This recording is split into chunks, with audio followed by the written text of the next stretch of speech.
अस्सलाम वालेकुम पाकिस्तान, आप देख रहे हैं स्पोर्ट्स बज़ में हूं हसन लियाकत। चैंपियंस ट्रॉफी की अगर बात करें तो उसका मुद्दा अभी तक सॉल्व नहीं हो रहा। पाकिस्तान का मीडिया कुछ और बात कर रहा है, इंडियन मीडिया एक और तरफ की बात कर रहा है। लेकिन क्या हाइब्रिड मॉडल एक्सेप्ट होगा या फिर पार्टनरशिप फार्मूला या फिर फ्लोटिंग फार्मूला एक्सेप्ट होगा, इस हवाले से अभी तक किसी किस्म की कोई तस्दीक नहीं हुई। पहले पाकिस्तान क्रिकेट बोर्ड की जानिब से ये खबरें आई कि 5 साल के लिए 2031 तक के लिए हमने फार्मूला पेश किया, लेकिन अगले दिन इस खबर की नफी होगी जब पाकिस्तान क्रिकेट बोर्ड ने अपने चहीते सहाफ़ियों से ये कहा नहीं, 3 साल का एक फ्लोटिंग फार्मूला है या पार्टनरशिप फार्मूला है।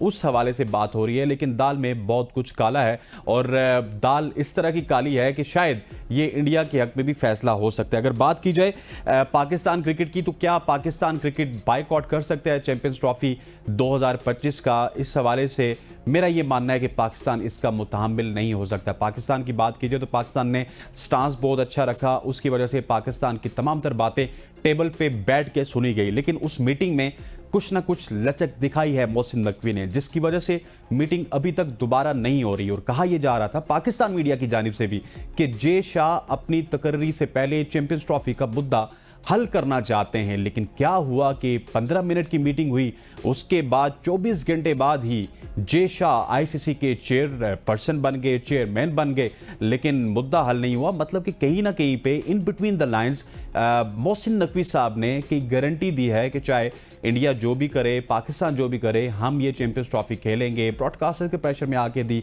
वोटिंग के प्रेशर में आके दी, बोर्ड्स के प्रेशर में आके दी, ये अलग बात है। अगर उसके बाद बात की जाए विदाउट इंडिया फिर विदाउट पाकिस्तान की बात की जाए, क्या इंडिया के बगैर वर्ल्ड क्रिकेट हो सकती है? इसका तस्वुर नहीं किया जा सकता, क्योंकि वर्ल्ड क्रिकेट का 70 से 80% रेवेन्यू इंडिया की तरफ से आता है। और इस वक्त पूरी दुनिया की जो क्रिकेट टीम्स हैं वो इंडिया के बगैर चैंपियंस ट्रॉफी क्या कोई भी सीरीज नहीं खेलना चाहती। उनका तो दिल ये होता है कि साल में 3-3, 4-4 सीरीज इंडिया क्यों। लेकिन when we talk about Pakistan की अहमियत क्यों ज्यादा है? पाकिस्तान शायद उतना ज्यादा रेवेन्यू जनरेट नहीं कर रहा, लेकिन पाकिस्तान की अहमियत इस वजह से ज्यादा है कि पाकिस्तान सबसे ज्यादा रेवेन्यू जनरेट करता है पाकिस्तान और इंडिया के मैच से। अगर पाकिस्तान इंडिया मैच में आप इंडिया को निकाल दें, वो मैच डेड है।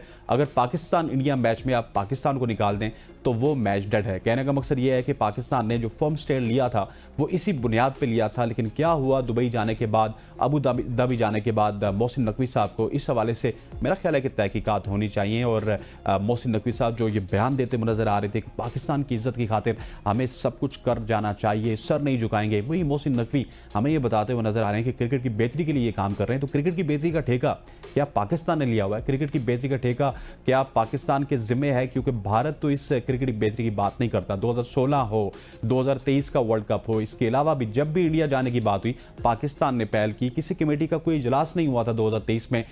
वजीर खारजा बिलावल भुट्टो की सरबराही में वो कमेटी बनाई गई थी, एकदम से अनाउंसमेंट हो गई कि हमारी टीम इंडिया जाएगी। तो इसी तरह की अनाउंसमेंट दूसरे मुल्क से भी होनी चाहिए। पाकिस्तान की जानिब से इस तरह का मौकफ वहां पे रखना चाहिए था। फिर एक बहुत बड़ी मीटिंग होने जा रही है 6 दिसंबर को, जे शाह जिसकी सदारत करेंगे। उस मीटिंग में क्या कुछ फैसले होंगे? उस मीटिंग का टॉप एजेंडा चैंपियंस ट्रॉफी 2025 होगा। और इस चैंपियंस ट्रॉफी 2025 में हमारी खबरों के मुताबिक पाकिस्तान को कुछ नहीं मिलने वाला।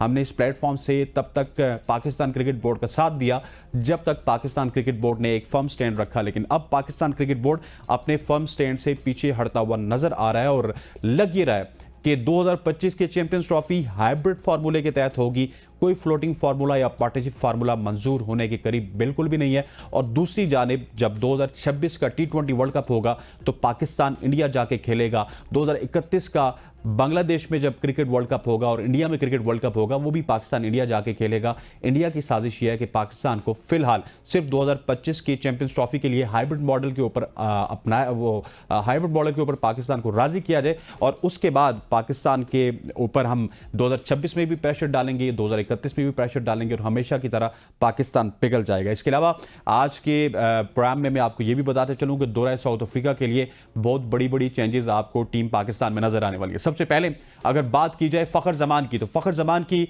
बिला आखिर हमारी खबरों के मुताबिक दौरा साउथ अफ्रीका में वापसी होगी। फखर जमान को आपने बहुत मिस किया। एक ट्वीट की वजह से फखर जमान पाकिस्तान क्रिकेट टीम से बाहर थे, लेकिन अब खबरें ये आ रही हैं कि फखर जमान को Pakistan white ball cricket team का हिस्सा बनाया जाएगा और फखर जमान आपको साउथ अफ्रीका में खेलते हुए नजर आएंगे। और क्यों नहीं, क्योंकि फखर जमान की गैर मौजूदगी में पाकिस्तान की ओडीआई क्रिकेट में परफॉर्मेंसेस की बात की जाए या फिर व्हाइट बॉल क्रिकेट में परफॉर्मेंसेस की बात की जाए तो पाकिस्तान दोनों ही फॉर्मेट्स में अच्छा करने से कासिर रहा है। फखर जमान जमान जब वहां पे होते थे, स्पेशली अगर एज ए ओपनर बात की जाए तो फ़खर जमान की बड़ी दीदनी कारकर्दगी थी। वो आते थे और बड़ा ही अच्छा खेलते थे। उम्मीद करते हैं कि उनकी सिलेक्शन के बाद फ़खर जमान का कॉन्फिडेंस बिल्कुल शैकल नहीं होगा और फ़खर जमान ताबनाक तरीके से पाकिस्तान क्रिकेट टीम में वापसी करेंगे। इसके अलावा बात की जाए तो बड़े बड़े नामों की वापसी है।